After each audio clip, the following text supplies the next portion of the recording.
దేవునికి స్తోత్రం. ప్రభునందు ప్రియమైన సహోదరి సహోదరులారా, అందరూ బాగున్నారా? మీ అందరికీ ప్రభువైన యేసుక్రీస్తు నామములో వందనాలండి. ఈరోజు దేవుని వాక్య ధ్యాన నిమిత్తమై ఫిలిప్పీ పత్రిక 2వ అధ్యాయము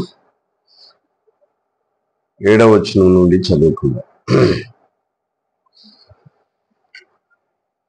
మనుషుల పోలికగా పుట్టి దాసుని స్వరూపం ధరించుకుని తన్ను తానే రిక్తునిగా చేసుకునేను.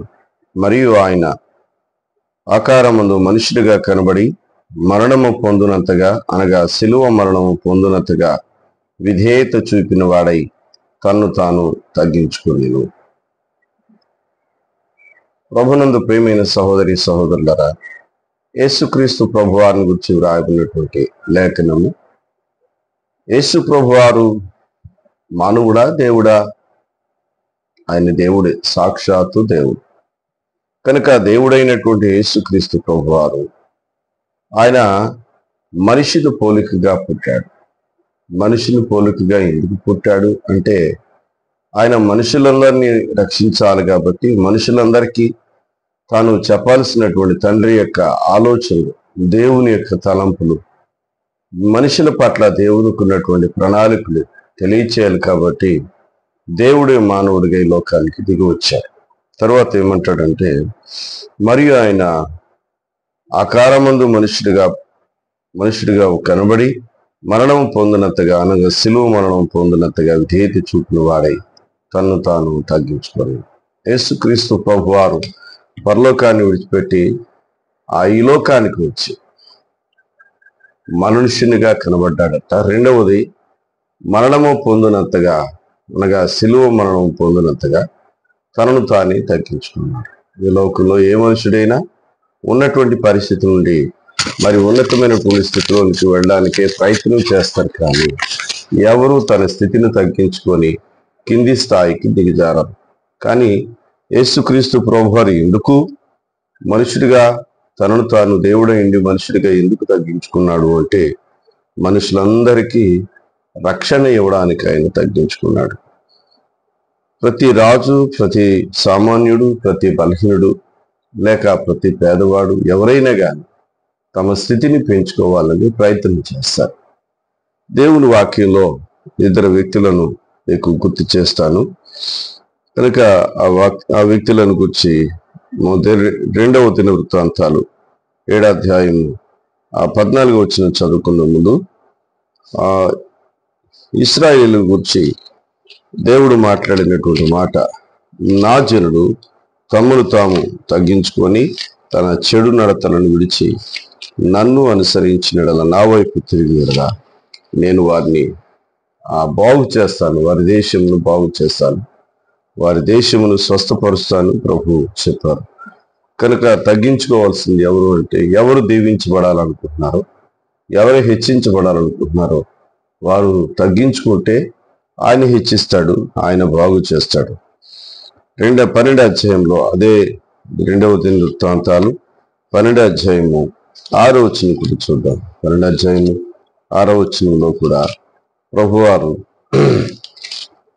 ఏమని సెలవిస్తున్నారో ఒకసారి చదువుదాం. అప్పుడు ఇశ్రాయేలీయుల అధిపతులను రాజును తమను తాము తగ్గించుకొని యెహోవా న్యాయస్థుడని ఒప్పుకొనిరి. ఇక్కడ రెహబాము కాలంలో దేవునికి లోబడినటువంటి ప్రారంభ స్థితి రెహబాము దేవునికి లోబడి యెహోవా న్యాయస్థుడని ఒప్పుకొని తమను తాము తగ్గించుకొని దేవుని సందులో ప్రార్థన చేసినట్లుగా చూస్తాం. 32వ అధ్యాయం 26వ వచనం, 2వ దినవృత్తాంతాలు 32వ అధ్యాయము 26వ వచనంలో మరొక మాటను చూస్తాం. 32:26, హిజ్కియా హృదయ గర్వం విడిచి తానును యెరూషలేము కాపురస్తులను తమను తాము తగ్గించుకున్నది. హిజ్కియా దేవునికి మొరపెట్టాడు. తన యొక్క కష్టకాలంలో రోగిష్టిగా ఉండి చనిపోవడానికి సిద్ధంగా ఉన్నటువంటి పరిస్థితిలో తన హృదయ గర్వాన్ని విడిచి దేవునికి మొరపెట్టుకున్నప్పుడు దేవుడు అతన్ని స్వస్థపరిచి ఆశీర్వదించాడు. ఇందాక దినవృత్తాంతాలు 7:14 చదువుకున్నట్లుగా ఎవరైతే తమను తాము తగ్గించుకొని తమ చెడు నడతలను విడిచిపెట్టి ప్రభు దగ్గరికి వస్తారో వారిని బాగు చేస్తాను, ఆ దేశాన్ని వారిని దీవిస్తానని దేవుడు చెప్పాడు. కనుక దేవుని వాక్యంలో అనేక సంగతులు తనను తాను తగ్గించుకోవాలి, ప్రతి మనుషుడు తనను తాను తగ్గించుకోవాలి. హిజ్కియా తగ్గించుకున్నాడు కనుక స్వస్థపరచబడ్డాడు. అలాగే అపోస్తుల కార్యంలో మరొక వ్యక్తిని చూస్తాం. అపోస్తుల కార్యములు 12వ అధ్యాయము 22వ వచనంలో ఒక వ్యక్తి కనబడతాడు. ఆయన పేరు హేరోదు. హేరోదు తనను తాను హెచ్చించుకొని దేవుని గణపరచుకుంటాడు. తనను తాను హెచ్చించుకొని దేవుణ్ణి దుఃఖపెట్టినటువంటి విధానంలో తాను జీవించి ఒకరోజు ఉపన్యాసం చేస్తా ఉంటే ప్రజలందరూ అంటున్నారు, ఇతడు దైవస్వరమే కానీ ఇతను మాట్లాడే మాటలు సాధారణమైనటువంటి మాటలు కాదు, ఇతని స్వరం దైవస్వరం అన్నట్లుగా అతను గణపరిస్తే అతను కూడా తనను తాను గణపరచుకోవాలని గురి చేసుకున్నాడు. దేవుని గణపరచకుండా మనుషులు తమ తాము ఎప్పుడూ గణపరచుకోకూడదు. అలాంటి వారి మీదకి దేవుని ఉగ్రత వస్తుంది. ఏ రోజు తనను తాను హెచ్చించుకున్నాడు, తను మరణించాడు. ఉపన్యాసం చేస్తుండగాని ఆ పీఠం మీద ఉండగానే దేవుడు అతను మొత్తినందున అతడు పురుగులు పడి అక్కడికక్కడే చనిపోయాడు. చూడండి, దానియేలు గ్రంథంలో కూడా మనకి చరిత్ర ఆధారం. బెల్షెచ్చరు, దర్యావేషు, నెబుకద్నెజరు, వీళ్ళు బబులోను రాజు. వీరు దేవునికి విరోధంగా తమను తాము హెచ్చించుకొని మేము గొప్పవారు అనుకున్నప్పుడు వారి విషయంలో ఎంతటి తీర్పు తీర్చాడో మనకు తెలుసు కదా. నెబుకద్నెజరు తనను తాను హెచ్చించుకున్నప్పుడు దేవుడు అతను అడవి పాలు చేసి గడ్డి తినిపించాడు. అయితే అతనికి బుద్ధి వచ్చినప్పుడు తర్వాత దేవుని యొక్క ఇశ్రాయేలు దేవుని గురించి మొరపెట్టి దేవుడే ఆ దానియేలు యొక్క దేవుడే గొప్పవాడు, ఆయన తప్ప గొప్ప దేవుడు ఎవరు లేరు అని చెప్పి రాజు ఒప్పుకున్నాడు. బెల్షెచ్చరు కూడా అలాగే, దర్యావేషు కూడా తమను తాము హెచ్చించుకున్నప్పుడు వారి స్థితి తగ్గించబడింది. ఎవరైతే తగ్గించుకున్నారో వారు స్వస్థపరచబడ్డారు. వారికి క్షేమం, ఆయుష్కాలం పెరిగింది. కనుక దేవుని వాక్యంలో ఉన్నటువంటి సంగతి యాకోబు పత్రిక 4వ అధ్యాయం 10వ వచనంలో ఉన్నటువంటి మాటను మరొకసారి చదువుదాం. 4:10 ఉన్నటువంటి దేవుని వాక్యంలో యాకోబు పత్రిక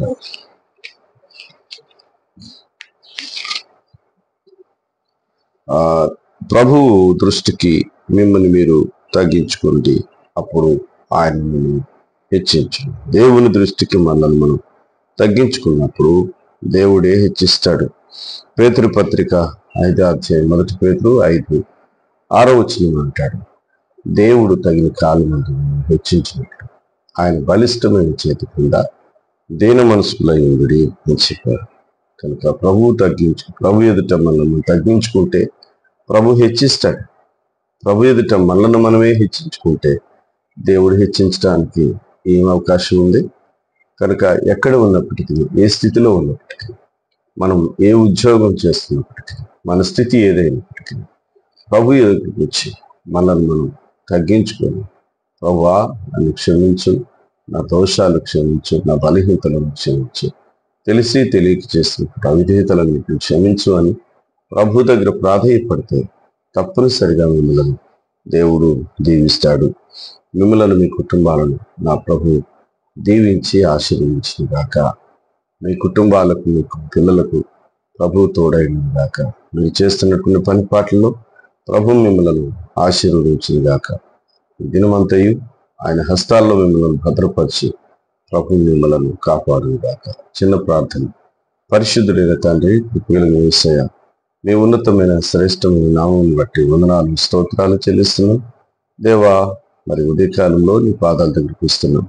మా ప్రియ సహోదరి సహోదరులను మీరు ఆశీర్వదించండి, దీవించండి. ఉద్యోగాలు చేస్తున్న వారైతే వారి ఉద్యోగాల్లో ఉన్నతమైన స్థితికి నడిపించండి. వ్యవసాయాలు చేస్తున్న వారైతే 100 ప్రతిఫలం అనుగ్రహించండి. వ్యాపారాలు చేస్తున్న వారైతే వారికి మంచి లాభాన్ని దయచేయండి. కూలి పని చేస్తున్నటువంటి వారైతే వారికి మంచి ఆరోగ్యం, శక్తిని దయచేయండి. గృహిణులకు మంచి బలమైనటువంటి ప్రార్థనాత్మ దయచేయండి. దేవా, ప్రతి కుటుంబాన్ని మీ కృపలో భద్రపరచండి. మా గ్రామాన్ని దీవించండి, ఆశీర్వించండి. మా గ్రామంలో ఉన్నటువంటి ప్రతి ఒక్క వ్యక్తిని మీరు రక్షించండి ప్రభువా. దేవా, మా గ్రామం యొక్క కనీస అవసరాలు తీర్చమని ప్రార్థన చేస్తున్నాం. మా జిల్లాని, మా రాష్ట్రాన్ని, మా దేశాన్ని మీ కృపలో భద్రపరచండి. విదేశాల్లో ఉంటున్నటువంటి బిడ్డలను కూడా మీ కృపలో భద్రపరిచి ఆశీర్వదించండి. ఉదయ కాలంలో ప్రభువా, మా మనవులు మీ సన్నిధికి చేర్చుకొని ఈ బిడ్డలందరినీ దీవించి బలపరిచి కాపాడమని యేసయ్య పరిశుద్ధ నామమున దీవించి ప్రార్థిస్తున్నాను తండ్రి. ఆమేన్. మన తండ్రి అయిన దేవుని ప్రేమయు రక్షకుడైన యేసుక్రీస్తు వారి కృప, పరిశుద్ధాత్మ యొక్క సన్నిధి సహవాసం మనకు, మన కుటుంబాలకు అందరికీ తోడైండి ఆశీర్వదించును గాక. ఆమేన్. దేవునికి మహిమ కలుగును గాక.